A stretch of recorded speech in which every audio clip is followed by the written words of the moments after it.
こんにちは、ゆりまるです。今回はキルト生地を使ったふんわりかわいい布バスケットを作ります。大きさはこのダイソーの収納ケースが隠れるぐらいの大きさに合わせて作りました。フェイスタオルを入れたり、いろいろなものを収納するのに便利な大きさだと思うので、ぜひ作ってみてください。用意する材料は 41cm×39cm のキルト生地が1枚と内生地が1枚です。カバンテープを 17cm2 本使用します。今回はダイソーでちょうどいいサイズの生地を見つけたので、こちらを使って作っていきたいと思います。ピンクで作っていこうと思います。サイズ通りに測って布を用意します。生地が切れたら、こちらが表部分で裏面です。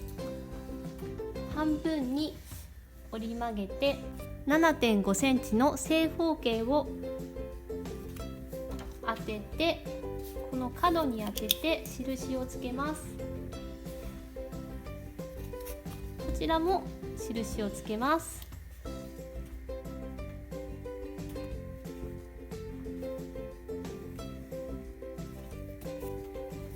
キルト生地も同じように表を中にして半分に折り曲げます。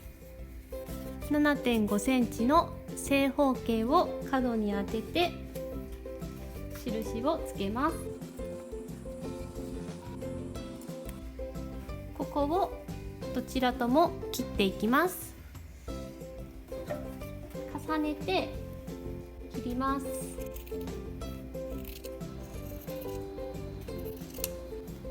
このように切れました。広げるとこんな感じになります。ではこちらの表生地になる部分を縫っていきます。キルト生地を半分に折って、端と端を縫い代1センチで縫います。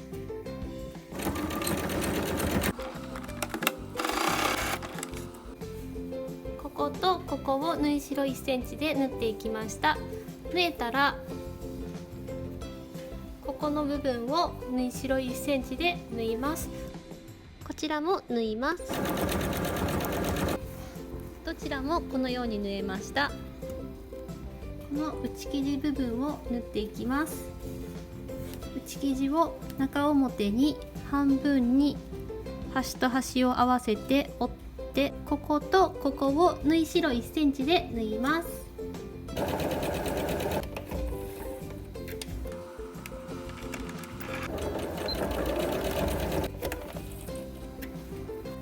こことここが縫えました。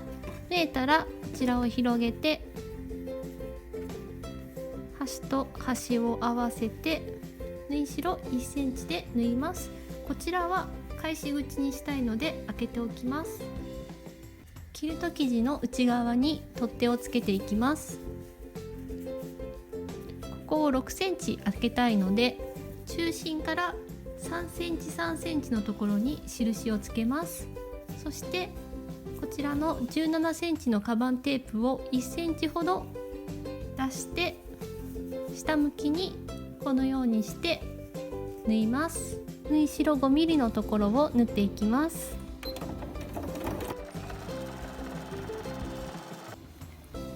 このように縫えました。ここまでできたら、もうあと周囲を縫うだけです。表生地を下にして、内生地になる部分をひっくり返して重ねます。こちらが表になる部分です。こちらを中に入れて、待ち針で周囲を固定して、ここを一周ぐるっと縫い代1センチで縫っていきます。この時に取っ手の部分が中に入っているようにしといてください。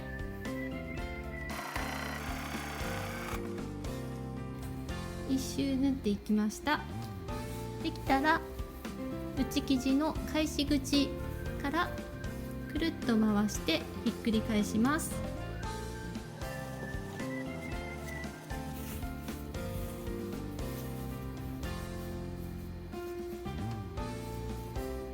形を整えたら、内生地を少し中に入るようにして見えなくして、ここの上を 3mm から 5mm で縫っていきます。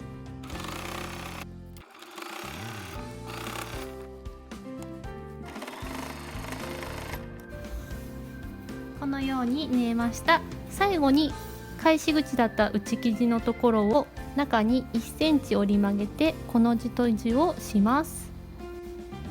このようにできました。皆さんは布バスケットに何を入れたいですか？よかったらコメントで教えてください。